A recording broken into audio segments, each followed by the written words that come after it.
नर्मदे महाराज जी। नर्मदे हर। महाराज जी अपना शुभ नाम? मेरा नाम गोपाल सिंह है, राजपूत। अच्छा अच्छा, तो आप माई की परिक्रमा में माई हैं? की परिक्रमा कर रहा हूँ। तो कितना समय हो गया परिक्रमा को? मेरे को हो गया 21 महीने हो गए। 21 महीने हो गए। हाँ। तो पूर्ण परिक्रमा लगा रहे हैं आप? 3 साल 3 महीने 13 दिन 3 वाली? महीने 13 दिन की। अच्छा अच्छा अच्छा। मैं पंधाना तहसील से हूँ, ग्राम उमरदा है, अच्छा, राजपूत हो जाती। तो परिक्रमा का कुछ बताएंगे अनुभव जो भी आपको हुआ हो? परिक्रमा क्या, परिक्रमा में तो वो आनंद है कि बता भी नहीं सकते कि कितना आनंद मिलता है यहाँ माई के किनारे। थोड़ा कुछ बड़े तो। बड़े साधु संतों से मिलना होता है। हाँ। फिर अच्छे अच्छे परिक्रमावासी मिलते हैं, थोड़ा बहुत ज्ञान मिलता है हमको। हम तो नहीं जानते, अच्छा, पर मिल जाता है थोड़ा बहुत कहीं न कहीं। कहीं ना कहीं मिल जाता हाँ। है। और माँ नर्मदा की तो असीम कृपा है। तो परिक्रमा का कैसे विचार आया मन में? परिक्रमा का विचार तो पहले से चल रहा था, लेकिन माँ की कृपा नहीं हो रही थी। अच्छा, एकदम से विचार हुआ, चल दी। तो ये आपकी पहली परिक्रमा है? पहली परिक्रमा और आखिरी समझ लो। अरे ऐसा क्यों? अब 70 साल की उम्र हो गई तो आखिरी समझो, और क्या है। माँ कभी चला देगी तो और चलेंगे। हाँ। जी अभी 70 साल की उम्र क्या हो। तो कोई हमारी उम्र के ही है आप। 70 साल की उम्र हो गई। तो अब आपने ओंकारेश्वर से कहाँ से उठाई थी? ओंकारेश्वर से उठाइए। ओंकारेश्वर से उठाई ओंकारेश्वर थी। से। तो रास्ते में कोई ऐसा अनुभव जो आप साझा करना चाह रहे हो? अनुभव क्या हो, तो ऐसा होता रहता है, कहीं भी थोड़ा बहुत मैया का चमत्कार होता रहता है।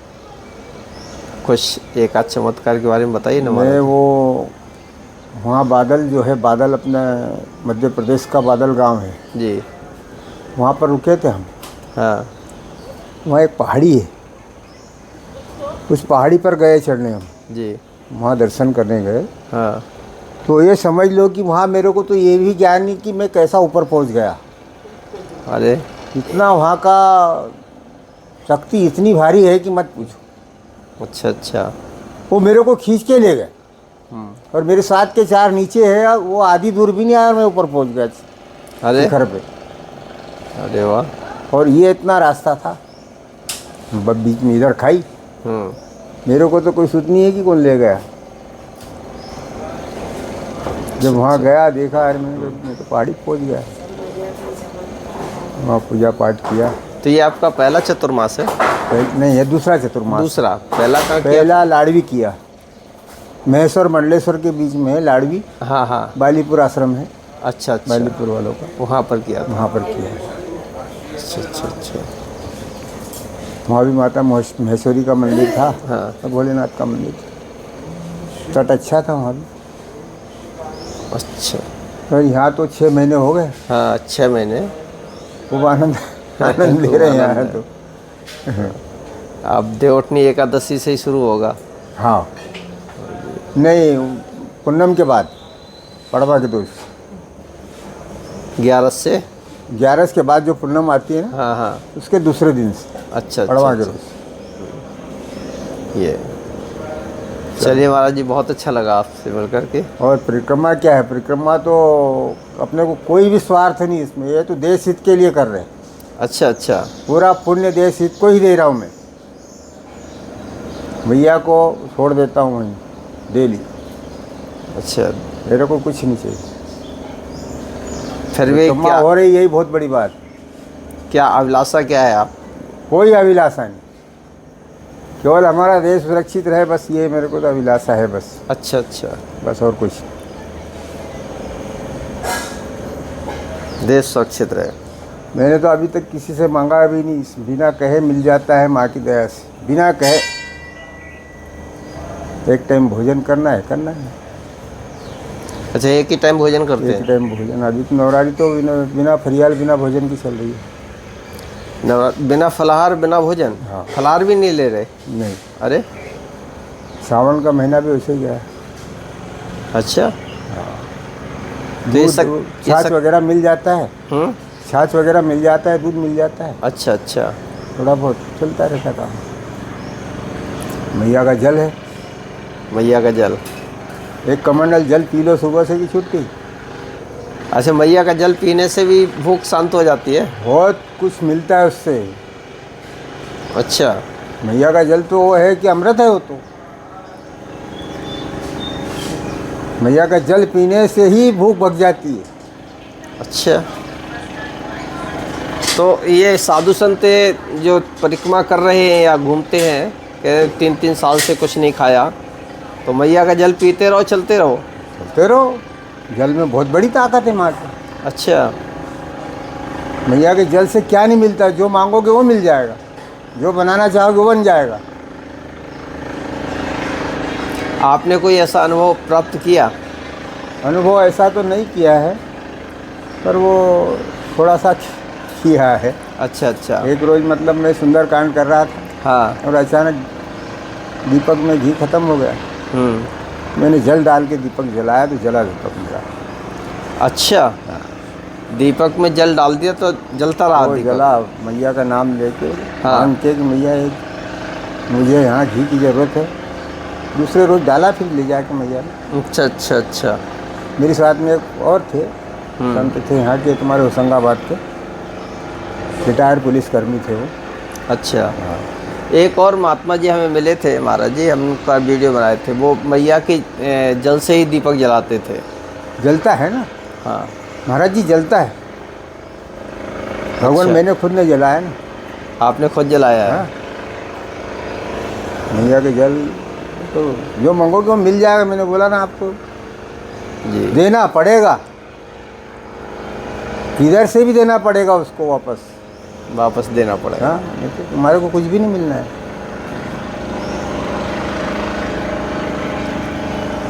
चलिए, अच्छा लगा महाराज जी आपसे मिल करके। जय नर्मदे हर। नर्मदे हर।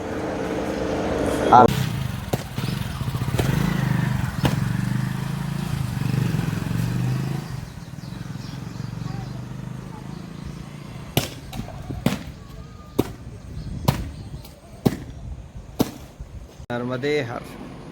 देखिए अभी हम हैं माँ नर्मदा जी के किनारे, और ये देखिए यहाँ पर किस तरीके से नावें जो चल रही हैं, इंजन की आवाज़ जो आ रही है, ये सब बालू खनन कर रहे हैं, बालू निकालने का काम कर रहे हैं। और बाकी के तो कुछ ये नावें जो हैं इधर से उधर पार करने के लिए है। ये देखिए, और ये है आश्रम। आइए मिलते हैं महाराज जी से, करते हैं महाराज जी के दर्शन। और ये देखिए एक विशेष नंदी यहाँ पर हैं जी। हम हैं नीलकंठेश्वर महादेव, नीलकंठ पर। तो आइए महाराज जी से मिलते हैं, महाराज जी के दर्शन करते हैं। और ये भगवान शिव के दर्शन हैं।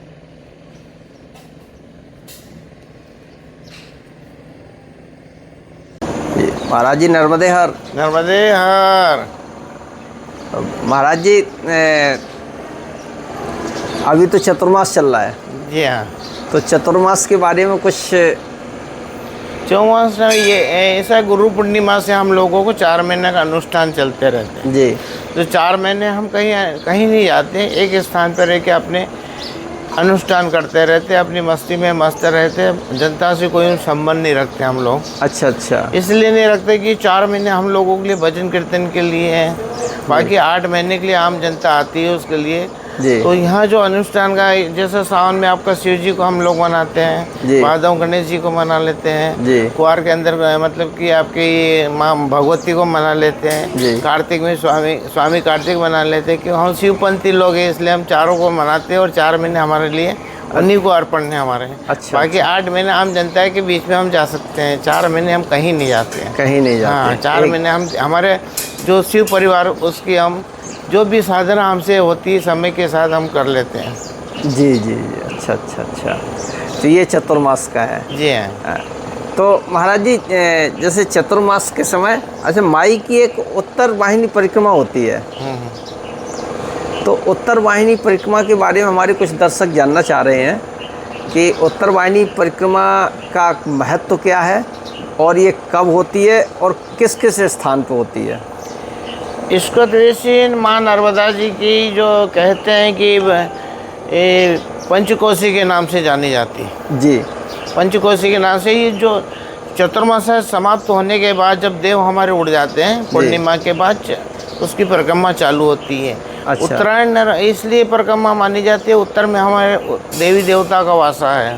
जी। उत्तर दिशा में देवी देवता ऋषि मुनियों का उत्तरा भूमि हमारी श्रेष्ठ मानी गई है। जी। देव ऋषियों की भूमि है, इसलिए उत्तराखंड को विशेष महत्व देते हैं हम लोग। अच्छा अच्छा। और इसमें पंचकोशी यात्रा के नाम से यात्रा की जाती है। लाखों की संख्या हम लोग करते हैं। हाँ, माँ के किनारे लाखों यहाँ करते हैं, करोड़ों भी कहा तो कम, क्योंकि आजकल जागरूक जनता हो चुकी है। जी जी जी। अब तो बहुत ज़्यादा जागरूक जनता हो गई। पहले इतनी और साधन संपन्न हो गए ना, पहले साधन नहीं थी, सुविधा नहीं थी, इसलिए जनता आकर्षण नहीं बनने पाता था।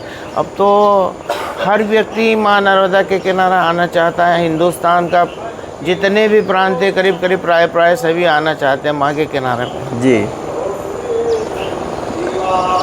अब परिक्रमावासी पहले से अधिक आने लगे हैं। परिक्रमावासी पहले जो आते थे संत महात्मा अनुष्ठान की दृष्टि से पैदल और आते थे, अनुष्ठान करते थे, स्वयं भोजन भजन बनाते थे। अब तो क्या हो रहे, पर्यटन के रूप में आते हैं गृहस्थी लोग। गृहस्थी लोग ये तो यही थोड़ा सा दुख का कारण है कि मतलब लोग आते हैं तो यहाँ भक्ति भावना से आना चाहिए, पर्यटन के रूप से नहीं। पर्यटन के रूप से नहीं आते हैं, केवल अपनी ज़िंदगी को क्या आम जनता को दिखाने के लिए हम भी कुछ धार्मिक प्रवृत्ति के हैं। जी, केवल दिखावा है। जी जी। वास्तविकता पैदल जो यात्रा अनुष्ठान होते थे संत महात्मा लोग करते थे, वो अनुष्ठान प्राय लोप हो चुका है। वो नहीं है। अच्छा महाराज जी, यहाँ पर जो संगम है, ये जो देख रहे हैं हम, ये आपने पहले भी बताया था वीडियो में, कौशल्या नदी का संगम है। तो यहाँ पर ये संगम का कोई महत्व? संगम जैसे इलाहाबाद के अंदर संगम होता है जी, इस तरह यहाँ भी संगम है। या जहाँ दो नदियों का मिलान होता है उसे संगम कहते हैं। और संगम में स्नान ध्यान करने से और जो नदियाँ जीवित होती 10-20 किलोमीटर चलती, वो स्थान पवित्र माना जाता है, बहता हुआ जल। जी। जैसे इलाहाबाद में आपके गंगा यमुना है जी, इसी तरह ये भी। और ये उत्तरायण नर्मदा जी है, इसमें संगम का स्थान और भी महत्व बढ़ जाता है। अच्छा अच्छा। माँ के किनारे या कहीं भी जाओ जो नदियाँ जीवित है, जिसे हम बोलते कि 8 महीने अगर बहता जल है तो उस स्थान पे स्नान करना है, पवित्रता का। ये उत्तरायण नर्मदा जी है? ये उत्तरायण है। आप देखिए चारों तरफ नर्मदा जी का वेग है इसमें, पूरा पश्चिम उत्तर दक्षिण। अच्छा अच्छा। तो यहाँ परिक्रमा होती है वो पंचकोशी वाली? हाँ, पंचकोशी यात्रा आती है ना। ये कुछ नेमावर से भी चलते हैं, कुछ यहाँ से आजकल गांव चालू कर दी जनता ने। अच्छा अच्छा। जहाँ जिसको अच्छा उचित लगे वहाँ से। हाँ, माँ नर्मदा के नाम पंचकोशी यात्रा को ज़्यादा महत्व देने लगे। वैसे नेमावर से शुरू होती है? हाँ, नेमावर से भी चालू करते हैं आजकल। अब नीलकंठ सिलकंठ से भी चालू करने लगे। हाँ, नेमावर से शुरू करते हो, शायद बीजलपुर में वो वहाँ से घूम जाते हैं। अच्छा अच्छा। चलिए महाराज जी, बहुत अच्छा लगा। और आजकल तो माई से मोहरम बहुत निकाली जा रही है। हाँ, नर्मदा सेंटर के नाम से उस नर्मदा जी को खाली कर रहे हैं ये सब। जी। नर्मदा जी की जो है ना, हाँ, किसी दिन भी धराशायी हो सकता है, पाताल में जा सकती है। क्योंकि उसका जब रेत का बेग रहेगा तो उसमें जल ऊपर रहेगा, उसको शुद्धता बनी रहेगी। जब उसके सैंड नहीं रहेगा कुछ बालू, तो उसकी शुद्धता के प्रमाणित खत्म हो जाएगा। कभी ऐसा आ गया तो नीचे भूस्खलन भी हो सकता है। भूस्खलन की संभावना अधिक होती है। और नर्मदा का जल स्तर जो पहले था वो घट रहा है ना, बड़ा नीचे पाताल में जा रही नर्मदा जी। पहले उठा हुआ था जल स्तर। अच्छा अच्छा। तो अभी करीब 25-30 मीटर गहरी हो चुकी नर्मदा जी। एक तो दोहन भी बहुत है। हाँ, दोहन इसी वजह से, दोहन की वजह से तो गहरा हो रहा है ना। जी जी। जब गहरा हो जाएगी तो हो सकता है कि पाताल में जाने की संभावना, भूकंप के आने की संभावना होती है जी। और जल स्तर कम हो रहा है ना, जल स्तर कम हो रहा है। बालू के वजह से क्या शुद्धता बनी रहती थी। ऊपर वो था उसका जो जल का स्तर था, बड़ा हुआ तो ऊंचा था। जी जी। अब गहराई में जा रही ना नर्मदा जी।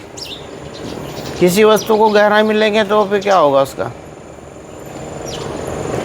आपकी महाराज जी कितनी परिक्रमा हुई अभी तक? मैंने भी इसी 3 परिक्रमा पैदल किया था, 84 में, 95 में और अपने 95 में, 84 में और आपका 2000 में, और बाकी 84 में जो की होगी तो उस समय तो महाराज जी बड़ा। 84 में मैं यहीं रुका था। अच्छा। कुछ साधन नहीं थे। हाँ। हम लोग महात्मा, मेरे पास एक अहमदाबाद के थे रामानंदी, उनके साथ परिक्रमा किया था। मैं बहुत नाबालिग में था, समझ लीजिए आप। अच्छा अच्छा।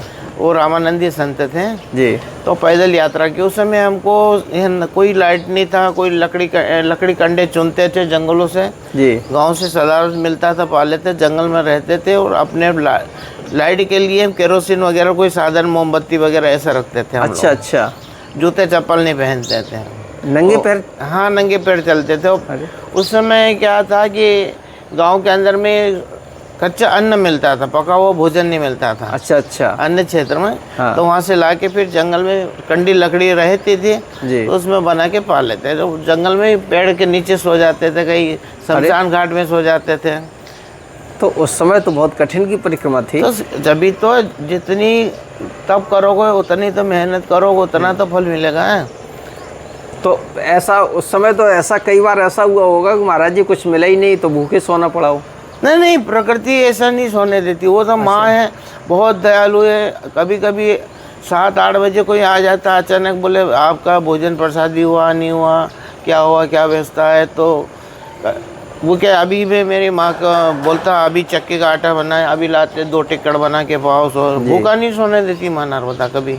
अच्छा अच्छा। हाँ, और बहुत प्रेम से, बहुत अच्छा लगता है, ना थकावट होती है, ना किसी प्रकार की समस्या आती थी। बहुत आनंद से जीवन जीता था। आज का जीवन तो अभी सब बेकार हो गया, पैर खराब हो जाता है जूते चप्पल होने के बाद भी। पहले कच्चा मौसम था, पैर जूते भी अच्छे लगते थे, पहनते नहीं थे, मुलायम जमीन थी। आश्रम तो इतने थे नहीं पहले महाराज जी। आश्रम इतना नहीं थे। अमरकंटक में भी कल्याण आश्रम उस समय करीब करीब बना हुआ था जी। 84 करीब नया बना था। एक पंजाबियों का वहाँ पे था। उसके बाद बहुत कुछ निर्माण हुआ, 84 के बाद ही हुआ। यानी गुरुद्वारा था और कल्याण आश्रम। हाँ, गुरुद्वारा था, वहाँ लंगर होता था जी। और कल्याण आश्रम में जाते दर्शन करते, कल्याण नंद जी थे। अच्छा अच्छा। उसके बाद विकास हुआ, 84 के बाद विकास हुआ। और नहीं, और तट के किनारे जो चल रहे हैं, जैसे अभी परिक्रमावासी चलते हैं 2-3 किलोमीटर के बाद आश्रम मिल जाता है उन्हें, उस समय तो ऐसा नहीं था। उस समय इतना नहीं था। कोई 4-4, 6-6 गाँव के बीच में अन्य क्षेत्र रहता था, कच्चा सामान मिलता था। अच्छा अच्छा। अधिक चलना पड़ता था और कुछ स्टॉक रखना पड़ता था कभी कभी कि भैया अगले गांव में न मिलेगा अपनी कोई व्यवस्था, तो एक समय का भोजन प्रसादी कच्चा सामग्री रखना पड़ती थी। रास्ते भी इतने नहीं थे। रास्ते माँ के किनारे चलना पड़ता था, पगडंडी टाइप। नहीं, किनारे पगडंडी के जो ये आते ना। अच्छा। इनको लांगना पड़ता था, लकड़ियों को गेले बनाए, कहीं उलझ जाते थे, कहीं सुलझ जाते, कांटे चुभते थे। अरे पैदल। हाँ, और माँ के किनारे ही चलना होता, दोनों तट चलना पड़ता। उस समय न तो ये आपका सरदार सरोवर था, हाँ। पुनासा भी नहीं था, ओंकारेश्वर, कुछ बांध नहीं थे, नहीं थे, कुछ भी नहीं था उस जी समय। जी। पैदल दोनों तट बहुत आनंद आता था। वो जनता का प्रेम भाव इतना लगा रहता था जी। जनता उस समय भी ऐसी ही सेवा करती थी। जनता सेवा तो करती थी ना, जब भी तो साधु महात्मा की तो सेवा करती थी जी जी। लेकिन भोजन भजन स्वयं को बनाना पड़ता था। अच्छा, उस समय गृहस्थ नहीं चलते थे? गृहस्थी चलते थे। जैसे आपके गृहस्थी में आपका नरसिंहपुर जिला है, आपका ये मंडला जिला है, जो भी गरीब वर्ग आदिवासी लोग बहुत आते थे उस समय। अच्छा अच्छा। मंडला है आपका, अमरकंटक है। जैसे अब हम देख रहे हैं सबसे अधिक महाराष्ट्र के लोग आते हैं। अभी महाराष्ट्र के धार्मिक आस्था लेके चलते हैं जी। उनमें भरपूर अभी आस्था है। वो पैदल और ईमानदारी की उनके पास कर्म कांड है, बेईमानी कुछ भी नहीं, लेस मात्र किसी से। जी जी। जनता दे या ना दे, वो उनकी उस पे चलते हैं। जैसे बॉम्बे के, पूना के, महाराष्ट्र, तो करीब वो 30-35 किलोमीटर डेली का सर्विस है उनका। 6 महीने में परिक्रमा करके निकल जाते हैं। इसी से उनको मोह आए नहीं, उनको तो एक कर्म करना है, करते हैं। सच्ची परिक्रमा अब वर्तमान में कर रहे हैं तो महाराष्ट्र, गुजरात के सबसे ज्यादा महाराष्ट्र के ही लोग। महाराष्ट्र के आपके 80% मिलेंगे। उनमें आस्था भी बहुत है, बहुत आस्था है जी। चलिए महाराज जी, बहुत अच्छा लगा आपसे मिल करके। हम तो सोच रहे थे हमें आपको परिचय देना पड़ेगा, लेकिन आपने देखते ही पहचान लिया। शुभ नाम महाराज जी आपका? मैं रेवापुरी महाराज, हम 10 नाम जूना अखाड़े से। 10 नाम जुड़ा अखाड़े से जी। वो इसलिए पूछा कि जो हमारे जो नए दर्शक हैं वो जान लगे या पुराना तो मैं वीडियो- ऐसा रहता साधारण माँ के किनारे क्या है कि अपने साधुता ही नहीं दिखाते किसी को, क्योंकि अपन साधुता दिखाएंगे तो दृष्टि लोग चमक के भग जाएगा, बोले महात्मा डर लगता महात्माओं से लोगों जी। को, तो सेवा का एक मौका नहीं मिलता वो आम जनता का। जी। आम जनता को सेवा देना है तो आपको एंट्रेंस में जैसे रहता है ना CID, जी तो इस तरह रहना पड़ता है। वो ड्रेस जब कहीं जाना हो अपनेपन में तब पहन लेते हैं, हम कर लेते हैं हमारा। अच्छा अच्छा। तब ताकि पोशाक जनता वो आजकल संतों से ज़्यादा वो होती है ना, डरती हाँ, जी, है। अब जी। इसमें क्या है, प्राय 40% भगवा कपड़ा पहन के नकली भी आ जाते हैं, अपनी दादागिरी नेतागिरी भी करने लग जाते जी, हैं। बिल्कुल, तो फिर बिल्कुल। हम उसको प्रेम से समझा भी देते हैं, भाई देखो ये भगवा किसका है, कैसा धारण करना है, क्या करना जी, है, जी। उसको समझाना भी पड़ता है उस भाषा में। चलिए महाराज जी, बहुत अच्छा लगा। और चाहेंगे जो हमारे नए दर्शक हैं उनके लिए कि हमने महाराज जी का लगभग 2 साल पहले एक वीडियो बनाया था, वो उसमें महाराज जी ने इस स्थान के बारे में बड़ी बारीकी से बताया था। कौशल्या का संगम, माँ नर्मदा का ओंकार रूप और भगवान शिव की जो यहाँ शिवलिंग है, और विशेषकर यहाँ जो नंदी हैं वो बहुत ही अद्भुत हैं। हम डिस्क्रिप्शन में उसका लिंक देंगे पुराने वीडियो का, देखिएगा ज़रूर। बहुत ही सुंदर, बहुत अच्छे से महाराज जी ने सब समझाया था। चलिए देखते रहिए यूट्यूब चैनल एहसास प्रकृति का। नर्मदे हर।